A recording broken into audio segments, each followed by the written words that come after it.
Got a huge cheer in this MCG crowd as the Australian captain, Stephen Waugh,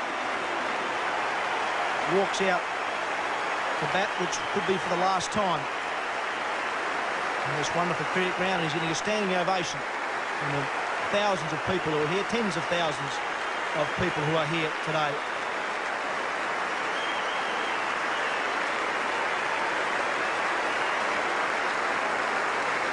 Certainly a great moment for Stephen Waugh, maybe a sad one as well, but he'll be delighted to look up around the ground and see all those people standing. I'm sure he might have mixed emotions, but he'll enjoy the crowd. He'll also enjoy the situation Australia are in at the moment. Yes, the first day he might have been thinking the last Test match is going to be a bit of a horror story, but they fought back well, and he's going to enjoy this occasion. Does enjoy playing here in Melbourne, and I'm sure he'll enjoy this maybe his last batting at the MCG. Well, Shane, I think he'll be hoping it's the last time he bats here at the SCG, not because he doesn't enjoy the feeling of being out there, but it will be best for Australia if this is Steve Waugh's last bat at the MCG. He'll be hoping it's for 100 or something like that, or a significant contribution to a big first innings total. The bigger the total, the less chance Australia will have to bat again in this Test match. We'll have to face Ajit Agarkar, who's bowling well. The second new ball. Extra man in the slips cord now for Steve Waugh. A solid start too. One thing Agarkar has been able to do is sustain pressure the last few overs. He hasn't given too many easy runs. Here we see again, he followed up with a couple of ones that stayed down with some good length bowling just on that off-stump line.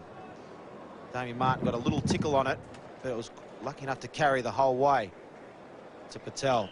That's what India needed to try and get back in this game. We've seen a few first ballers. It's hard to start on this wicket.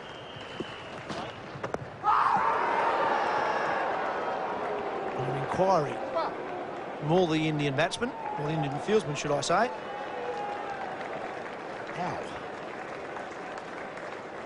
Always difficult here at the MCG with the second new ball, with any new ball, particularly when you haven't been out there for very long. Damien Martin and Ricky Ponting put together a very useful partnership. This was the ball that broke it, and it was Martin looking for the one keeping low. Footwork was once again across the crease, neither forward nor back, and there was a slight bit of movement away. It was a beautiful piece of bowling. Burke has just been getting enough balls in the right areas.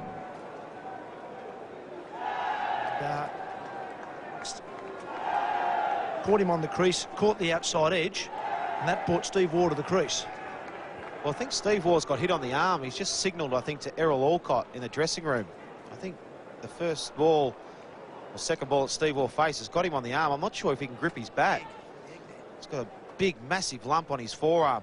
Here we see the delivery. It didn't bounce anywhere near and got him right on the point of the elbow, or the forearm there. He's having trouble with his hand gripping the bat. You can see that lump. Look at that. Straight away. That up and down bounce is really into play now. Steve Waugh has called for the physio, Errol Alcott, who's seen Steve Waugh, unfortunately, in a few of these occasions, cop a few on the elbow in the West Indies over the years. Errol will know Steve Waugh's a fighter. He's a tough competitor. Errol will be just saying, how you going there, mate? What's happening? Well, it's in his left arm, his left elbow. That's probably the most important arm when it comes to batting. It's his top arm, and with the arm that keeps the bat nice and straight. Something you have to do in this situation when the ball is keeping a bit low is play nice and straight. Honestly, there's some pain associated with that. Quite a big egg.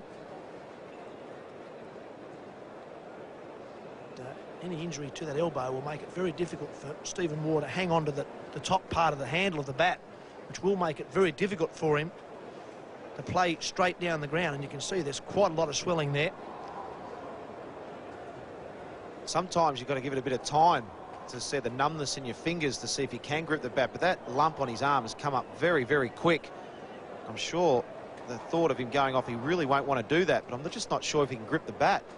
He's a tough man, Steve Waugh, and I'm sure if he can, he'll try and go on.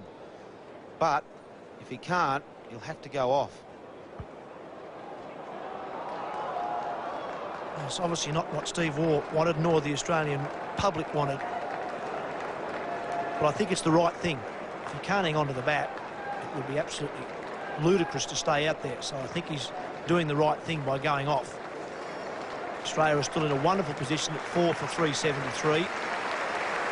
Get some ice on it, get it strapped up, and come back in later on. I think the crowd are a bit nonplussed as well. They're not sure what to do either. Standing ovation on the way out, but I'm sure he'll be back.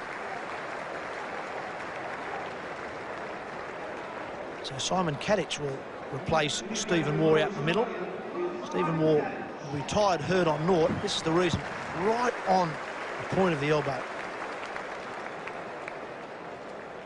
That was only after about, what, 10 seconds after the ball hit him, that sort of swelling, and that's going to get worse. So I think the smart thing has been done here. That's going to need some ice and some treatment.